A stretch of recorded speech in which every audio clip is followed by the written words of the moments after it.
How are we all doing out there in Blogland? Down here at the other end of the church building. It's quite bright, so I feel quite squinty. I'm quite tired today, so I apologize for my squinting and my grimacing because I've got windows here. Anyways, today's a new day for me. It's been a rough couple of days, I think. That's not why I stopped blogging. I planned to just stop and do another one today on Monday. Another update. It was happening too often, or maybe it wasn't. You can let me know if you want more blogs or less blogs. Whatever, it doesn't matter. But it's been a rough couple of days, and knowing that something needs to change. All of you out there who say calorie counting isn't the best way to go, I know that it isn't the best way to go, and so I'm actually going to change things up now. Sorry for those of you who've started calorie counting along with me, but I believe this is a far better way to go.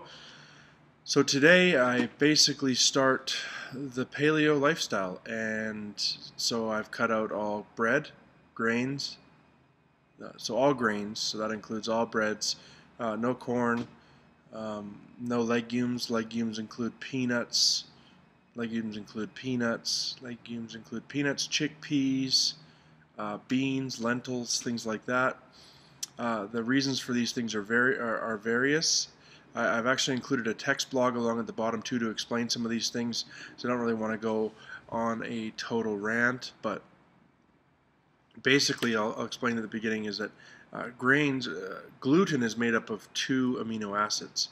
One of those is called glutenin, and one of them is called gliadin. And gliadin actually acts like an opiate on the brain. It attaches to the brain's opiate receptors, and it doesn't make you high. It doesn't do anything with pain. But what it actually does is it stimulates your appetite. And so that's why often when we start eating a carbohydrate-heavy diet with grains, by that I mean grains. I don't mean carbohydrates that are in vegetables.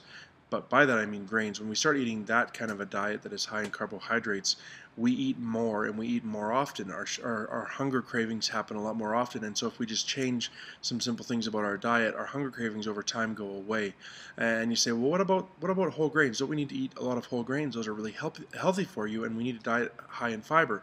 Well, that actually is a load of malarkey. We need fiber in our diet. We need grains have nutrients in them, but guess what? Nutrients are more readily available, and they are available in higher quantities in things like vegetables. We can get all the nutrients we need, all the fiber we need from fruits and vegetables, all of it. We have no need for grains in our diet, absolutely none whatsoever. The government is concerned with promoting agriculture, and so they tell us to eat lots of foods and grains, and that's one of our largest exports is grains. So anyways, another reason for this too is that wheat and legumes, grains and legumes have things in them called phytates. And what phytates are is they are anti-nutrients.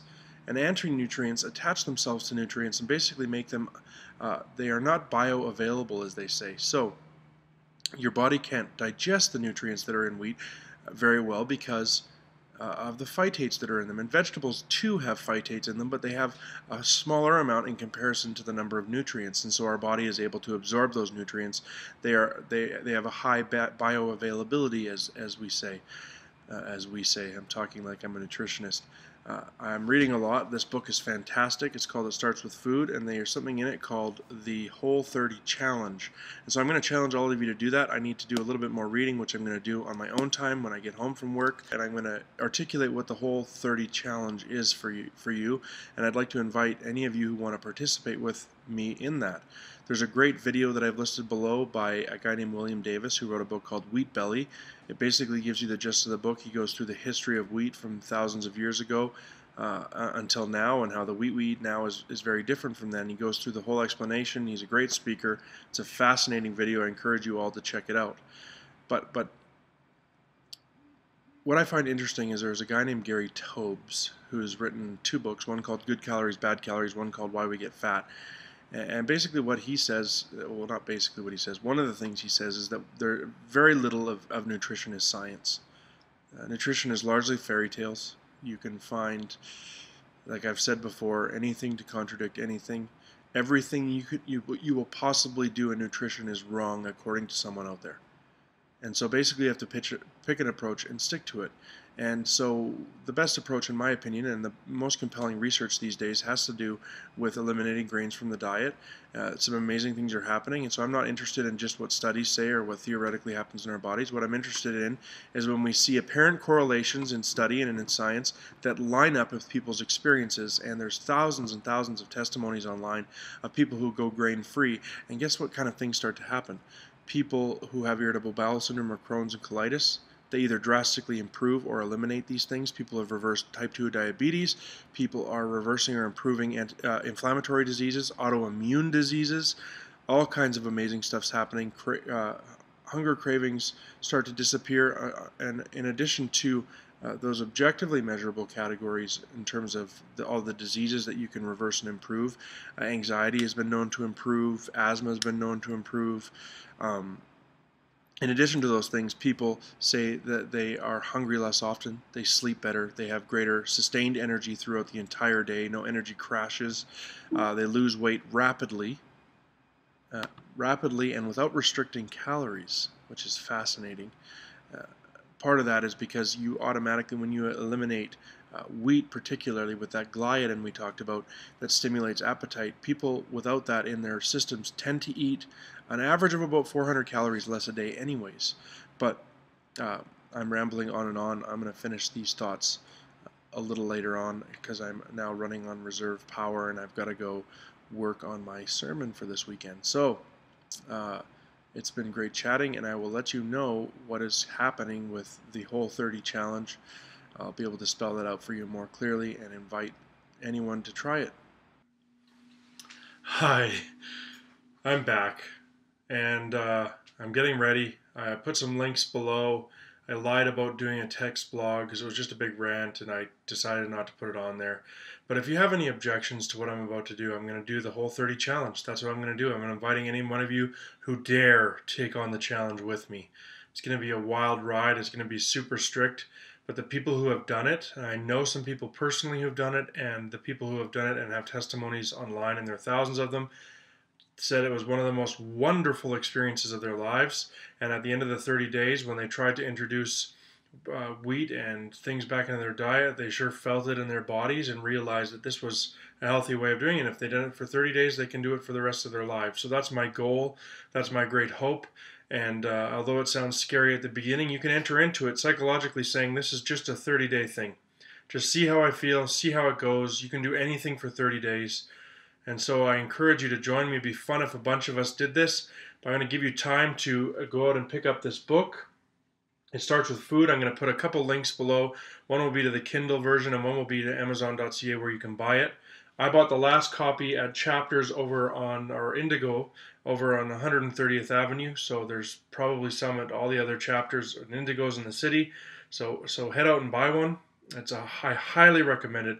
You will understand what's going on in your body, why the foods you eat do what they do. Tells you about the main 4 hormones that regulate all of the stuff in your body, from stress to sleep to energy to everything, and how food interacts and affects all of those things. You'll find it very fascinating. And so Whole30 challenge in a nutshell is this, and this is what I'm doing, and I invite you to join me in doing it. These are the things we're not allowed to consume. Added sugar of any kind, real, artificial. This includes xylitol, this includes stevia.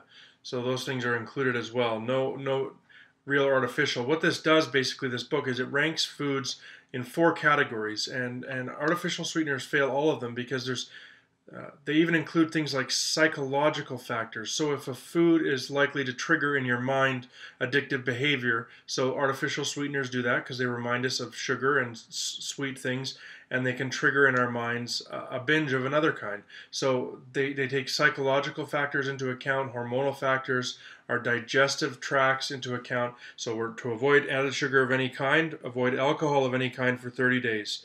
Not even for cooking. No tobacco products. If I'm Nenshi, and it's Nenshi has to say, I can't believe I have to say this, but no smoking. Grains, this includes all grains, including buckwheat, sprouted grains, and quinoa. So those are all out. Rice is out. Everything's out. Legumes, this includes black, red, pinto, navy, white, kidney, lima, fava, sorry. They have flava, but they're called fava beans. Peas, chickpeas, lentils, and peanuts. No peanut butter either. This also includes all forms of soy sauce, miso, tofu, tempeh, and something else that I can't pronounce. And all the way soy is put into food. So basically you're looking for single ingredient foods. You don't want a lot of ingredients on the thing, so you want to start with meats and vegetables and a moderate amount of fruit if weight loss is your goal. 1 serving of fruit a day, they say.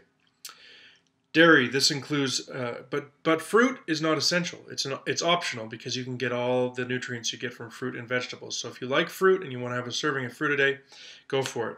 Dairy, no dairy. This includes cows, goats, or sheep milk, cream cheese, cheese soft or hard, kefir, yogurt, even Greek, and sour cream, with the exception of clarified butter. That is butter that you heat up slowly so that the solids separate, strain it out. You can use clarified butter to cook with because it gets rid of all the milk solids, so you're just left with all the goodness, all the fat goodness.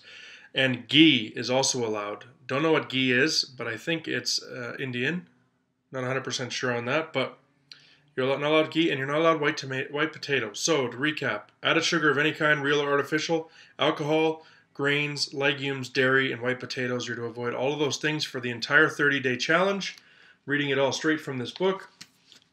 It's a fantastic book. So this is what I'm engaging in, and the promises are that after a week or two, or even sooner for some people, once your body adjusts and breaks some of the habits and dependencies it has on foods that they call supernormally stimulating, once your body breaks away from those things, your cravings go down, your satiety, your feeling of fullness and satisfaction goes up tremendously. You start feeling better, you start sleeping better, you have more energy throughout the day. And if you have autoimmune diseases, inflammatory diseases, muscle, joint pain, all those kinds of things, if you have IBS or you have Crohn's disease, this diet has been shown to help a lot of people, and in some cases even completely reverse disorders. So try it out. Think about it.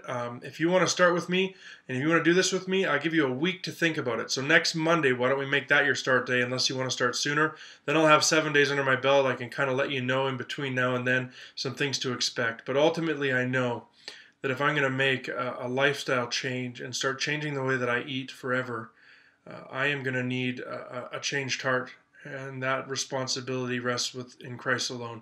I need Jesus to change my heart. I need him to take my heart that worships things that were created by him and turn it into a heart that worships him solely. And so I enjoy my food. It causes me to worship him. It increases my worship as I experience the flavors in the food, but it does not end on the food itself. And so I need, as always, I need to continue to seek Jesus and ask him to change my heart and to change my appetites from things that are not good here on earth and increase my appetites for heavenly things. So see you in a couple days, maybe tomorrow, depending on how I'm feeling. Sorry for how long this was, but didn't do it for a few days, so I got to make up for it. I will talk to you later. Bye-bye.